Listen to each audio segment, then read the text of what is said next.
Bonjour à tous, bienvenue sur ce webinaire Décrypte Alternance dédié aujourd'hui à la sécurisation des parcours et aux ruptures.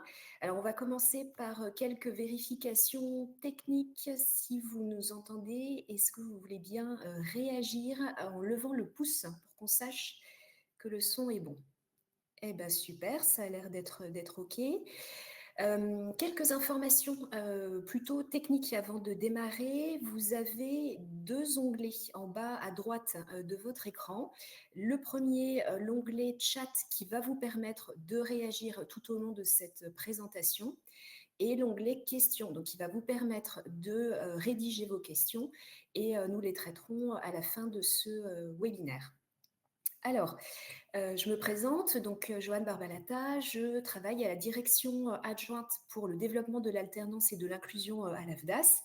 Et aujourd'hui, j'ai la joie d'être accompagnée de ma collègue Fanny Dechenot, qui est conseillère emploi formation expert en délégation Auvergne-Rhône-Alpes. Alors, on est ensemble pour environ 45 minutes. On va passer 30 minutes sur vraiment le sujet du jour et puis ensuite, on réservera 15 minutes pour répondre à toutes vos questions. Voilà, donc aujourd'hui, ce webinaire, on va voir deux points particuliers. On va commencer par la sécurisation. Donc, en gros, on va voir quelles sont les conditions de réussite pour donner le plus de chances possible pour s'assurer que le parcours se déroule au mieux. Et puis, on verra également les ruptures. Dans les questions que vous avez pu poser lorsque vous vous êtes inscrit à ce webinaire, en fait, vous allez retrouver en général les informations dont vous avez besoin. Et sur les ruptures, on va se parler des motifs de rupture, des formalités administratives et puis des impacts sur la formation et sur la prise en charge. Alors, on commence par une vue rapide de l'alternance. Donc, l'alternance, c'est tout simplement l'opportunité pour un alternant d'apprendre en travaillant et de travailler en apprenant. Ça se formalise par un contrat de travail, alors un petit peu particulier parce que du coup, il va intégrer des périodes de formation théorique à l'école et des périodes de formation pratique, c'est-à-dire la mise en application de ce qui aura été appris à l'école en entreprise. Avec une formation qui est financée en totalité ou en partie, donc suivant des règles qui peuvent un peu différer suivant les types de contrats, et puis des aides au financement qui vont venir vous aider finalement à sécuriser votre budget. Vous allez retrouver notamment des aides au recrutement, vous allez retrouver une aide à la fonction tutorale pour les entreprises de moins de 11 salariés, et puis également la possibilité d'avoir une formation avec une prise en charge financière pour former le tuteur ou le maître d'apprentissage. Alors, quand on parle d'alternance, on va parler de deux types de contrats différents. On va parler dans un cas de contrat d'apprentissage. Donc, le contrat d'apprentissage, on est généralement dans l'idée de permettre à un jeune d'obtenir un diplôme en vue d'exercer un métier. Ce contrat, il va s'adresser à des personnes de moins de 30 ans, donc qui ont jusqu'à 29 ans au moment où elles concluent leur contrat, pour obtenir un diplôme reconnu par l'État. On a deux dérogations à cette limite d'âge. Lorsque, par exemple, vous recrutez un apprenti qui est sportif de haut niveau ou lorsque vous recrutez un apprenti en situation de handicap. Et pour le deuxième type de contrat, on va être sur le contrat de professionnalisation qui, lui, va plutôt permettre de répondre à un besoin en recrutement sur un poste précis dans votre entreprise ou sur un métier qui s'exerce d'une façon un peu spécifique à votre entreprise. Et là, on va être sur le recrutement de personnes de moins de 26 ans ou alors de personnes de 26 ans et plus, mais dans ces cas-là, inscrites à France Travail, donc demandeurs d'emploi. L'alternance de façon générale, ça ne démarre pas forcément qu'au mois de septembre. Il peut y avoir voilà, des classes qui démarrent par exemple en janvier.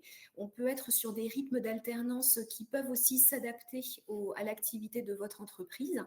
On peut être sur des calendriers, alors soit une semaine complète en entreprise et par exemple 2 semaines à l'école, ou alors sur des rythmes un peu différents avec par exemple 2 jours à l'école et puis ensuite 3 jours en entreprise. Et enfin, l'alternance, l'intérêt, c'est aussi de pouvoir faire des parcours à la carte qui peuvent intégrer sur certains modules de la formation interne, c'est-à-dire dispensée par un salarié, un formateur de l'entreprise.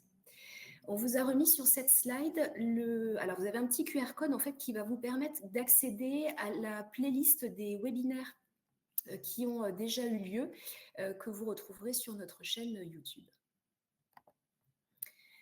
Alors, l'alternant, on l'a dit, hein, c'est un salarié. Il signe un contrat de travail en démarrant en entreprise. Et donc, ce contrat de travail lui confère un statut de salarié avec des droits et des devoirs.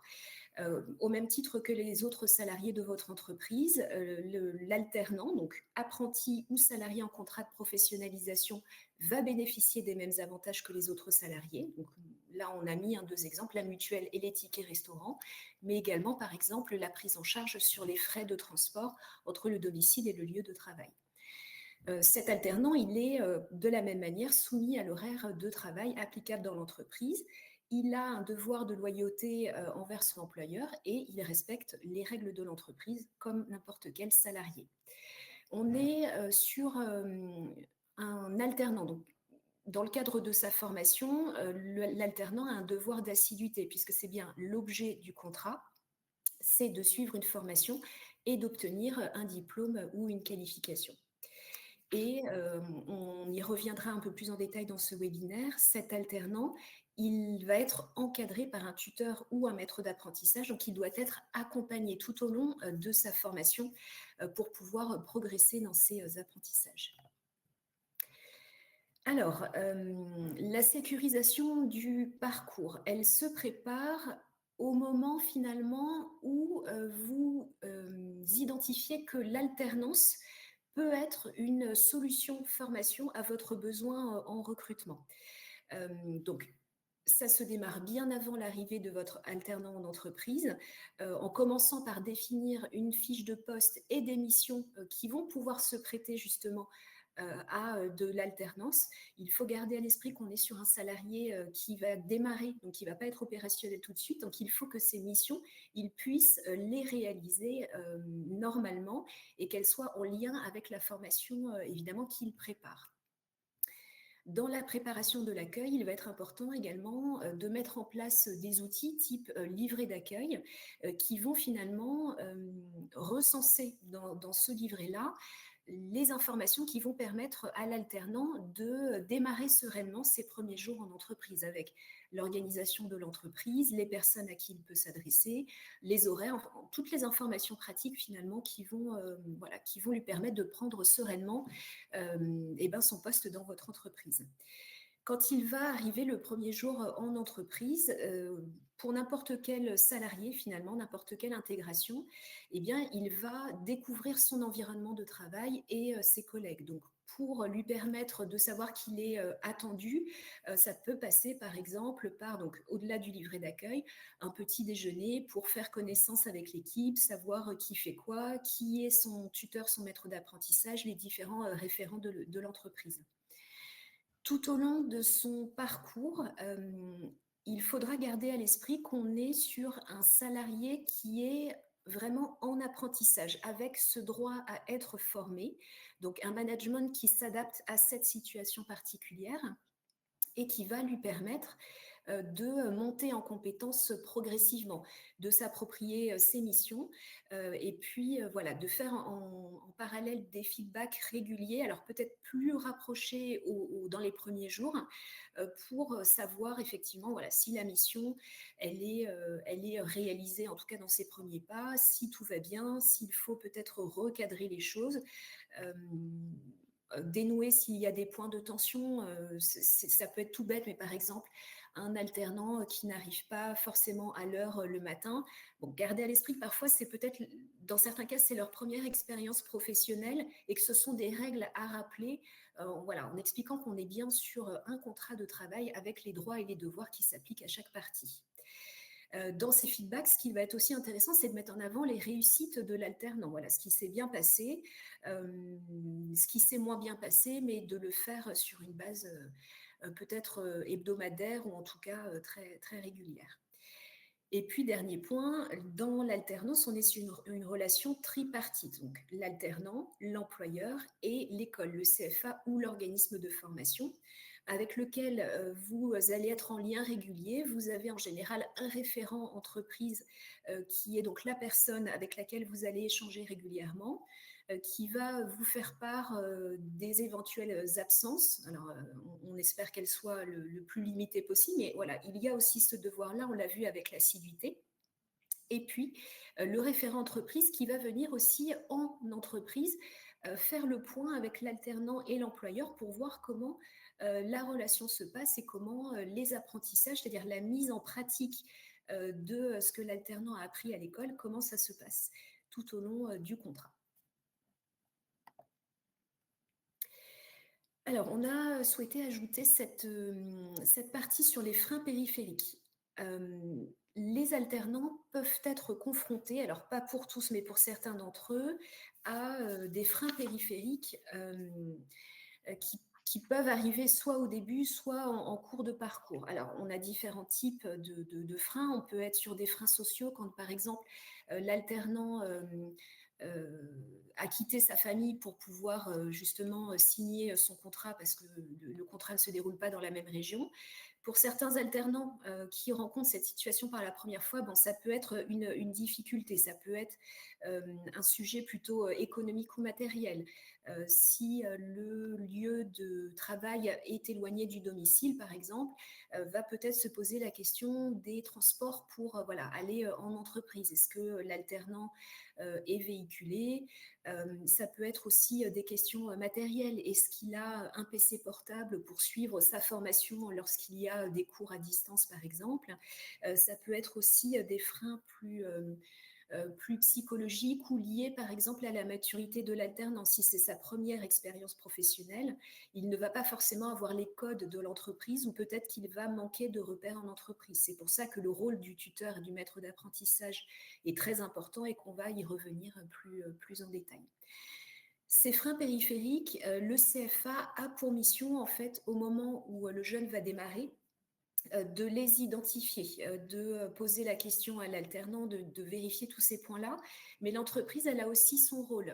Voilà, vous avez aussi votre œil à vous et les situations et éventuellement les freins rencontrés dans le cadre du parcours de formation à l'école ne sont pas forcément les mêmes que ceux qu'il va peut-être rencontrer dans le cadre de l'entreprise. Donc c'est important d'être vigilant sur ces points-là et puis de faire les liens réguliers avec l'organisme de formation ou le CFA pour lever au maximum en orientant vers les partenaires qui peuvent accompagner, comme les missions locales.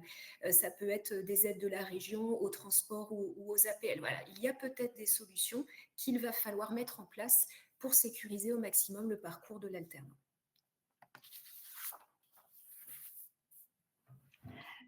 Alors, bonjour à toutes et tous. Donc, on va continuer sur un élément qui vous a été présenté en amont comme aussi une condition de réussite et un élément de sécurisation du contrat d'apprentissage. C'est en effet le tutorat. Donc, le tuteur et ou le maître d'apprentissage qui a un rôle très important vis-à-vis en effet de l'accompagnement de votre alternant dans l'entreprise. Alors, tout d'abord, rapidement, qui peut être tuteur ou maître d'apprentissage? Donc, c'est soit un salarié de votre structure, soit un employeur non salarié, le gérant, le président bénévole d'une association qui a du coup la délégation de pouvoir, enfin le pouvoir d'embauche. Ça peut être aussi le conjoint collaborateur de l'employeur. Attention, cette personne qui encadre, elle doit avoir soit un diplôme ou de l'expérience professionnelle qui est en lien avec la formation qui est préparée en fait par votre alternant. Le but, c'est que ce maître d'apprentissage et ou tuteur puisse en effet assurer ce rôle de suivi sur toute la durée du contrat. Alors, si on rentre un peu plus précisément dans ce qu'on attend en effet du tuteur et du maître d'apprentissage, ça fait écho aux éléments donnés par Joanne tout à l'heure, mais la première des choses, ça va être en effet d'accueillir et d'intégrer l'alternant au sein de l'entreprise. C'est de lui faciliter en effet l'arrivée dans son entreprise, dans son collectif de travail, dans son équipe. C'est un moyen en effet comment dire, de développer aussi son implication, de lui faire découvrir votre entreprise, votre culture d'entreprise. Et c'est important en effet pour qu'il puisse se sentir bien, dès le démarrage de son contrat et en tout cas qu'il puisse percevoir et comprendre, dans quel environnement il va travailler. Le deuxième rôle qui a aussi quelque chose de central, c'est, on attend en effet du, tuteur ou du maître d'apprentissage qui transfère ses compétences aux jeunes qui l'accompagnent et qui veille en effet à développer les compétences de l'apprenti. Ça veut dire quoi? C'est transférer auprès du jeune les savoir-faire opérationnels propres à l'entreprise, puisque, l'apprenti apprend des choses de manière très théorique, mais il y a le revers de mise en application dans l'entreprise et puis du coup, vous avez, en fonction de vos activités, des choses qui sont sûrement très spécifiques. C'est aussi un lien intergénérationnel entre, vos équipes salariées et ces jeunes, de, leur permettre en effet de partager des savoirs et des connaissances qui ont été acquises par des profils en effet plus expérimentés. Hem et puis, c'est aussi encadrer en fait et par le biais de ce transfert et du développement de compétences, c'est aussi encadrer et évaluer l'activité professionnelle de votre jeune. De savoir en effet, comment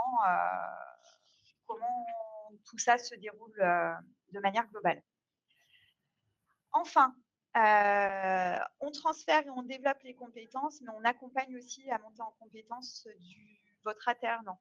Le but, en effet, c'est vraiment d'accompagner, votre alternant vers l'obtention du diplôme, du titre, de la qualification qu'il prépare. Et la partie, en effet, réalisée, en entreprise, donc la partie pratique, elle doit permettre, en effet, d'accélérer l'apprentissage de votre jeune sur ses compétences, mais aussi de le rendre autonome. Le dernier point, le maître d'apprentissage, le tuteur, c'est le relais aussi entre, c'est un peu le trio gagnant, entreprise, tuteur, maître d'apprentissage, alternant et organisme de formation. Donc le maître d'apprentissage ou tuteur va aussi avoir ce rôle de s'assurer que tout se passe bien autant du côté de la formation en centre de formation que sur la partie qui se déroule en entreprise, de s'assurer en effet que l'alternant progresse correctement dans sa formation et puis qu'il y a quand même une cohérence entre la partie théorique de la formation au sein du centre de formation et la partie pratique dans l'entreprise. Il est aussi possible de recruter une personne en situation de handicap en alternance et de fait, vous allez avoir un certain nombre d'outils complémentaires qui vont vous permettre en effet de sécuriser l'embauche et l'intégration d'un alternant qui serait en situation de handicap. Donc, comme vous l'a dit Joanne au démarrage, il est possible de faire de l'alternance en cas dérogatoire du contrat d'apprentissage au-delà des 30 ans avec un profil qui serait en situation de handicap et dans les mêmes conditions sur le contrat de professionnalisation. Donc, quand on recrute et qu'on souhaite sécuriser en effet le recrutement d'une personne en situation de handicap en alternance, il faut savoir que vous avez la possibilité d'être accompagné en fait dans le sourcing de ces candidats par exemple, excusez-moi, comme avec des interlocuteurs qui sont des Cap Emploi que vous identifiez peut-être sur vos différents territoires. Vous avez en fait le but, c'est de se dire que il faut vraiment que ce recrutement, de la même manière qu'un recrutement classique, il réponde à un besoin en effet de l'entreprise. Et on va essayer par les outils que je vais vous présenter après, réduire l'écart en fait de besoin entre un profil qui n'est pas en situation de handicap et un alternant qui, lui, en effet, le sera. Pour sécuriser en effet le recrutement, une fois que vous avez été accompagné dans le sourcing, vous avez la possibilité d'utiliser un de nos outils. Vous aurez le lien sur un QR un petit peu plus loin dans la présentation, qui est une plateforme qui s'appelle Recruter autrement et qui va vous permettre en effet de réinterroger vos pratiques de recrutement. Vous aurez accès en effet à des outils, à des fiches outils qui vous permettront de sécuriser en effet vos phases de recrutement et en effet spécifiquement si vous recrutez des alternants en situation de handicap. Le fait de faire le choix aussi d'embaucher une personne en alternance au sein d'une entreprise en situation de handicap, c'est aussi un premier moyen de lever les idées reçues sur le handicap de manière globale dans votre entreprise. La personne que vous recrutez, ça lui permet en effet de montrer, au-delà de sa situation de handicap, qu'elle a des compétences et qu'elle peut les mettre en avant dans son entreprise.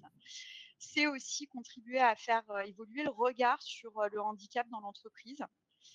À ce titre, de la même manière, il faudra un maître d'apprentissage et un tuteur pour ces profils-là. Ça reste un contrat en alternance. Vous aurez sur le lien de la présentation, en effet, le lien pour aller suivre sur le site de la GFIP le parcours de formation à distance qui a été réalisé spécifiquement pour les tuteurs et les maîtres d'apprentissage d'alternants en situation de handicap. Il est construit de plusieurs modules que vous pouvez faire de manière complètement indépendante. Et le but de ça, en effet, c'est de mettre en avant les astuces et les conseils qui vous permettent de collaborer au quotidien avec une personne qui est en situation de handicap.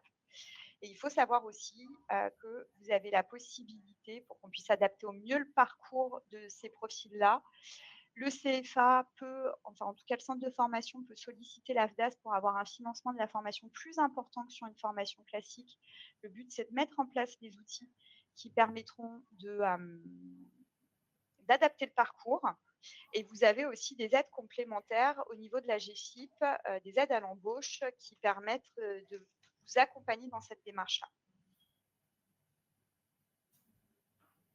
Sur la sécurisation du parcours de votre alternant, un dernier outil avant de parler de rupture à proprement parler, à mettre en avant, ça va être ce qu'on va appeler la médiation.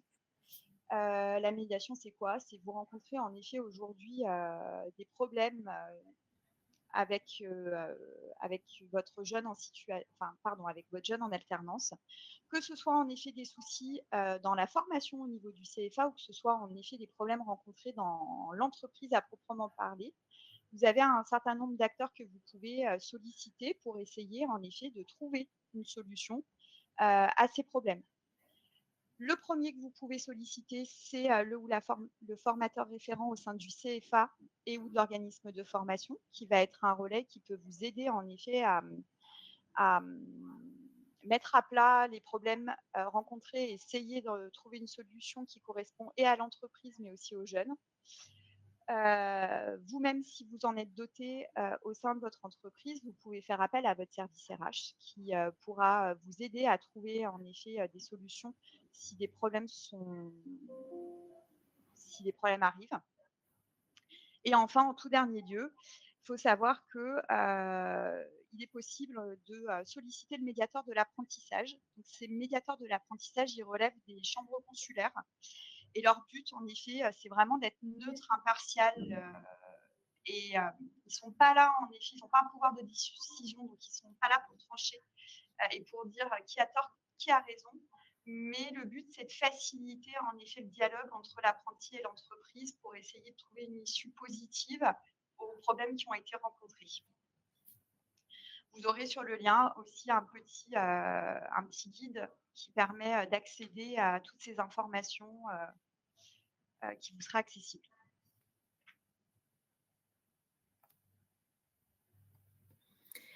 Alors, on vient de le voir, hein, on a évoqué toutes les conditions de réussite, la sécurisation du parcours, tout ce qui peut être mis en œuvre pour faire en sorte que les choses se passent au mieux. Mais parfois, même si vous avez fait tout ce qu'il fallait pour que ça se passe bien, il arrive que le contrat, ça fait partie de la vie du contrat, s'oriente vers une rupture. Alors, on a des cas qui sont encadrés par la loi pour le contrat d'apprentissage pardon, et pour le contrat de professionnalisation. On a dans un premier temps une rupture qui est possible à l'initiative de l'apprenti ou de l'employeur pendant la période probatoire. Donc la période probatoire, ce sont les 45 premiers jours en entreprise, qu'ils soient consécutifs ou non. Donc ça fait une période qui est plus ou moins importante. Et pendant cette période-là, eh ben, l'idée, en fait, comme pour tout salarié, tout contrat classique, c'est de s'assurer finalement que les missions confiées et le profil de l'autre côté correspondent. C'est-à-dire que les deux parties s'accordent sur le fait que le recrutement est une vraie réussite, que les missions la prise en main des missions se passe bien. Et donc, au-delà des 45 premiers jours, finalement, c'est le fait de se dire, OK, tout va bien, on continue ensemble sur le contrat. Un autre motif de rupture qui peut arriver au-delà de cette période probatoire, c'est la rupture d'un commun accord. Vous entendrez parfois parler de la rupture à l'amiable, ça revient à la même chose. C'est lorsque les deux parties s'accordent sur le fait qu'elles souhaitent mettre fin au contrat.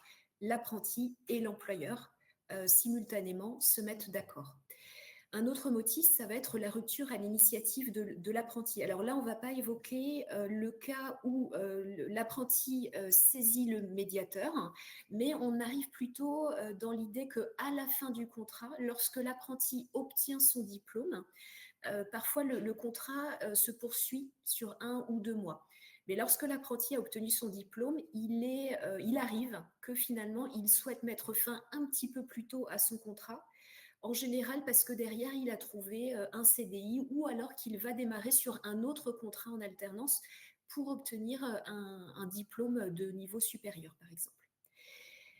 Autre cas, ça va être la rupture à l'initiative de l'employeur. Donc là, c'est pareil, c'est encadré par la loi. Les conditions qui le permettent, ça va être en cas de faute grave, en cas de force majeure ou en cas d'inaptitude de l'apprenti, notamment lorsque la médecine du travail, par exemple, se prononce sur ce cas-là. Et un dernier cas, qui lui est vraiment anecdotique, mais en tout cas qui peut arriver, c'est la rupture prescrite par l'administration. Lorsqu'il y a une faute qui est relevée par l'administration, en général, on va être sur des sujets de harcèlement dans l'entreprise, ou ça peut être dans le cas où finalement, lors d'un contrôle, on s'aperçoit que le tuteur ou plutôt là le maître d'apprentissage dans le cadre du contrat d'apprentissage n'est pas présent, c'est-à-dire que l'apprenti n'est pas encadré par son maître d'apprentissage. Et dans le cadre du contrat de professionnalisation, donc pareil, on a des cas encadrés par la loi. Donc la rupture pendant la période d'essai, soit à l'initiative du salarié en contrat de professionnalisation, soit à l'initiative de l'employeur. Au-delà de la période d'essai, on peut être sur une rupture d'un commun accord, donc la rupture à l'amiable. On peut être également sur une rupture à l'initiative de l'alternant, donc de la même manière, plutôt sur la fin du contrat en général, lorsque l'alternant se voit proposer un CDI, il peut effectivement demander à raccourcir ce contrat pour pouvoir signer un CDI qui en général est un contrat plus favorable. Ou alors, on peut être sur une rupture à l'initiative de l'employeur, et là, c'est pareil, c'est encadré par la loi, c'est en cas de faute grave ou en cas de force majeure.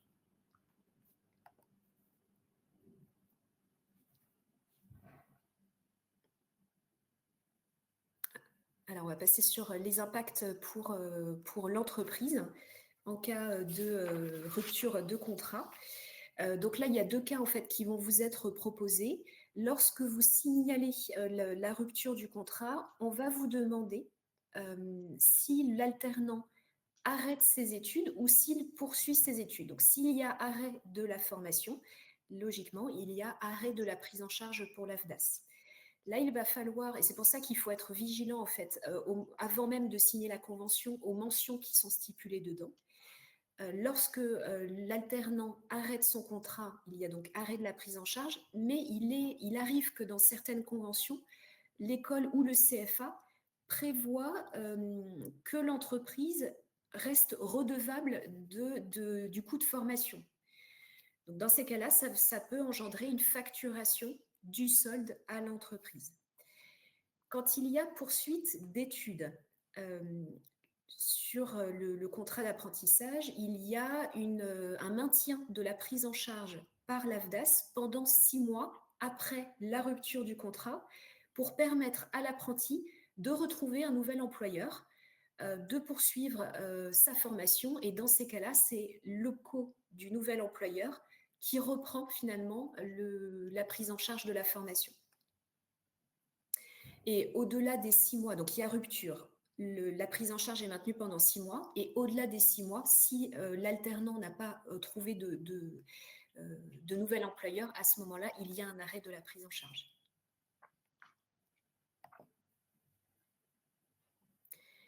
Et dans les impacts au niveau de la formation, il peut arriver, alors ça arrive parfois en démarrage de contrat, l'entreprise et l'alternant s'aperçoivent que les contenus de formation ne correspondent pas finalement aux missions qui sont confiées à l'alternant en entreprise.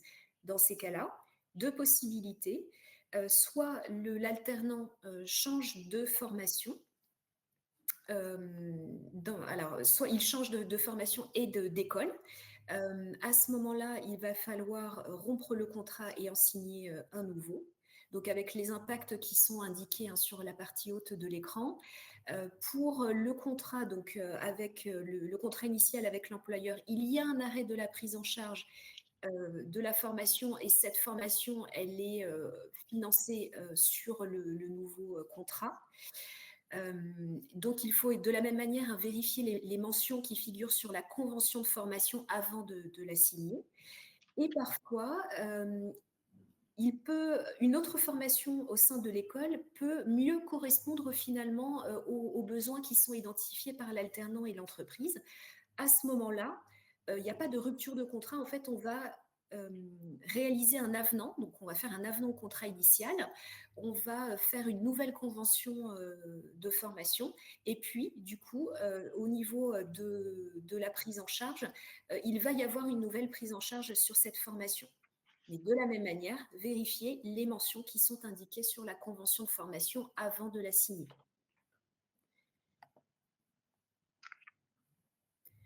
Alors, sur les étapes de la rupture, au niveau des formalités, comment ça se passe? Vous avez un portail sur votre espace Maya qui vous permet à la fois de déposer les demandes de prise en charge et de signaler finalement tout ce qui peut se passer pendant la vie du contrat, notamment les ruptures. Il va falloir notifier cette rupture sur votre portail Maya en indiquant s'il y a poursuite d'études ou pas. Il va y avoir un recalcul finalement de la prise en charge, donc suivant s'il y a arrêt d'études ou poursuite d'études. Et puis, ce qu'il faudra faire de votre côté, comme pour toute fin de contrat, une fois que vous avez réalisé cette formalité, ça va être de calculer le solde de tout compte et de le remettre à votre alternant comme n'importe quel salarié qui quitte votre structure. En gardant à l'esprit que les aides à l'embauche, en tout cas les aides dont vous pouvez bénéficier, vont s'arrêter puisque finalement, votre alternant va sortir des effectifs de l'entreprise.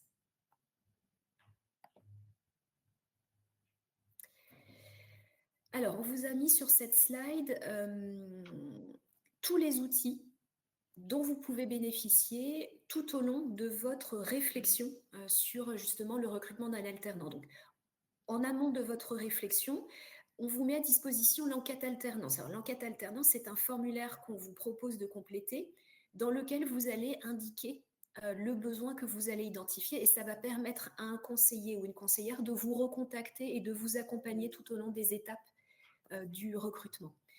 Fanny l'a dit tout à l'heure, vous avez la plateforme Recruter Autrement qui est en fait un centre de ressources et un autodiagnostic qui va vous permettre de challenger vos pratiques et de trouver de la ressource sur comment accueillir un alternant, comment réaliser un recrutement réussi. Voilà, il y a des choses intéressantes là-dessus, n'hésitez pas à aller voir.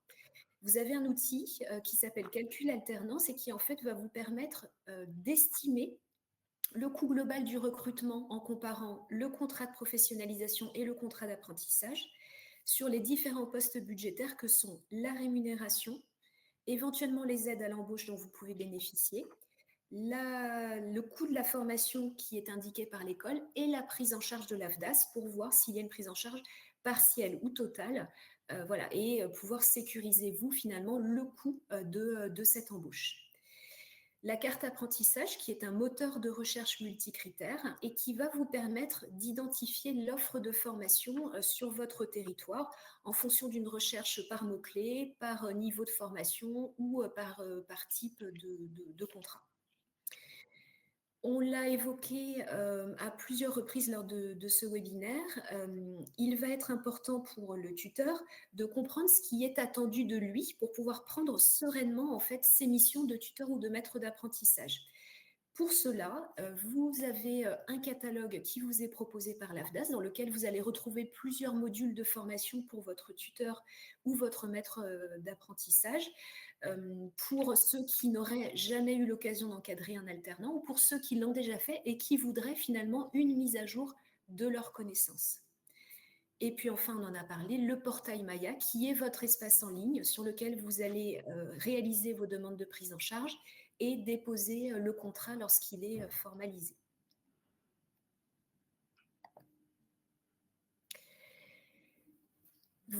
Alors là, aujourd'hui, vous avez des informations qui vous sont données sur l'alternance, la rupture, la sécurisation. Si demain, vous avez vous-même un projet de recrutement et que vous souhaitez être accompagné, l'AFDAS a un maillage territorial fort avec des conseillers qui sont en proximité et qui viennent vous rencontrer et voilà, vous aider à toutes les étapes du recrutement. Donc, n'hésitez pas à les contacter. Pour les contacter, deux possibilités, soit depuis votre espace Maya, votre portail Maya dans la rubrique demande de contact, soit par téléphone au numéro qui est indiqué sur cette slide.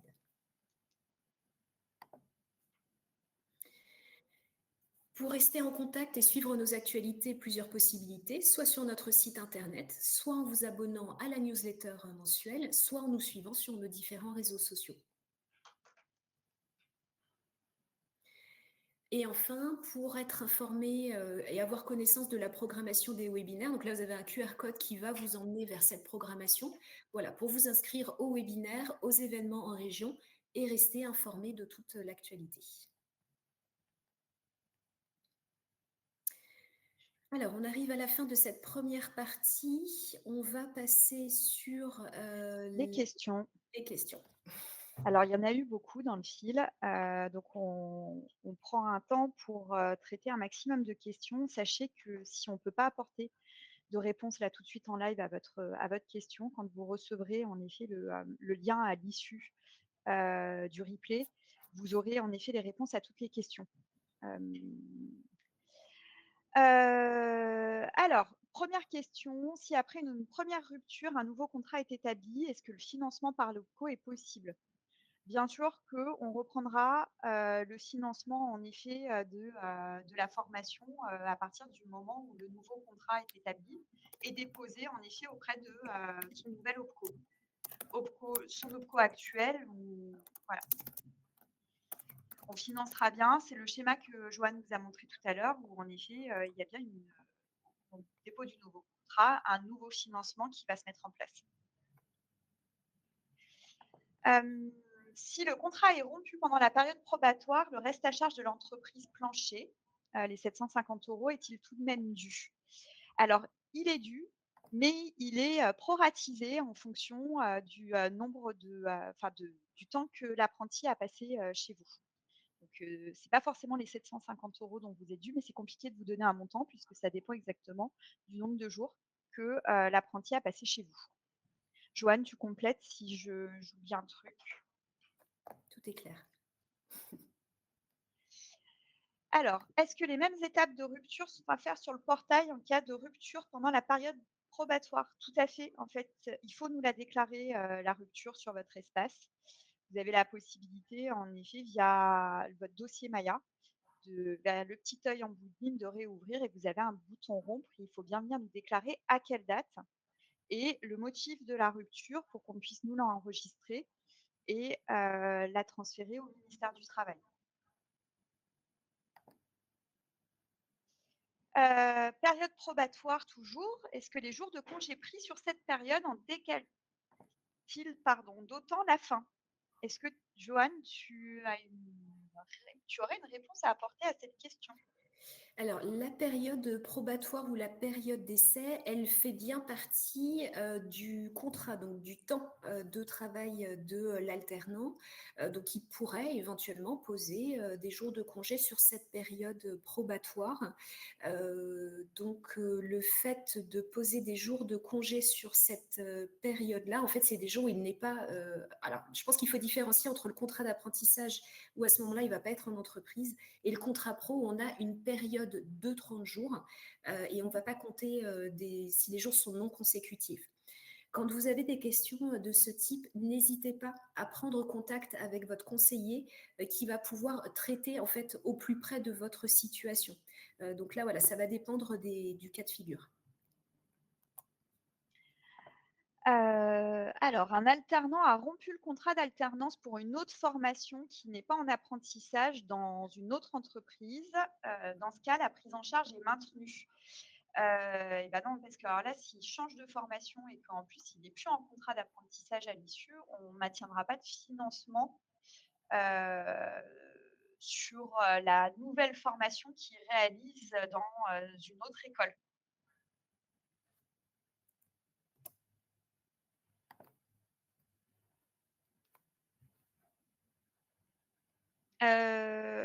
Touc touc touc. Est-ce qu'un tuteur peut être présent à distance la plupart du temps? Alors c'est une bonne question, en soi, c'est plutôt en effet comment on définit, comment on définit la présence du tuteur. Moi j'aurais plusieurs questions à me poser. Si le tuteur est pas là, le jeune il est avec qui? C'est-à-dire, est-ce qu'il est entouré dans une équipe, malgré tout? Et derrière, la question en effet de l'accompagnement de l'alternant à distance ou en présentiel, elle se pose plutôt dans la fréquence en effet, des échanges et de la réalité, de la faisabilité en effet de bien accompagner en effet votre alternant si majoritairement le tuteur est à distance. Donc c'est plutôt au cas par cas en fonction de la situation et il faut préciser, et voir en effet ce qui est le plus cohérent pour l'accompagnement du jeune.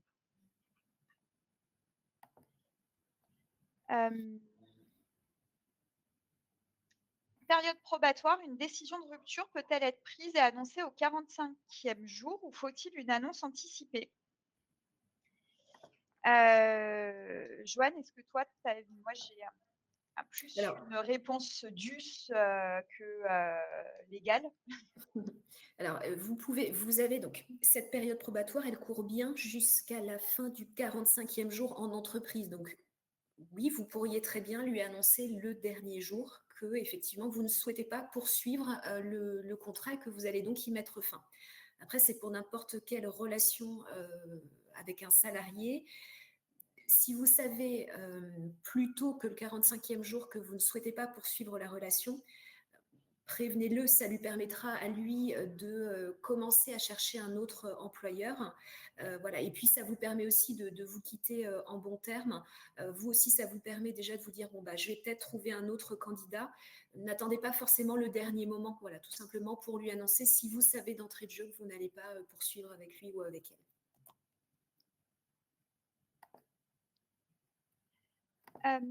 Bonjour, vous avez mentionné au tout début le cas de l'alternance en formation interne. Pourriez-vous développer un peu plus ce sujet, s'il vous plaît? Et ensuite, mon alternant change d'école. La période probatoire s'applique à nouveau ou on applique le principe de la période d'essai?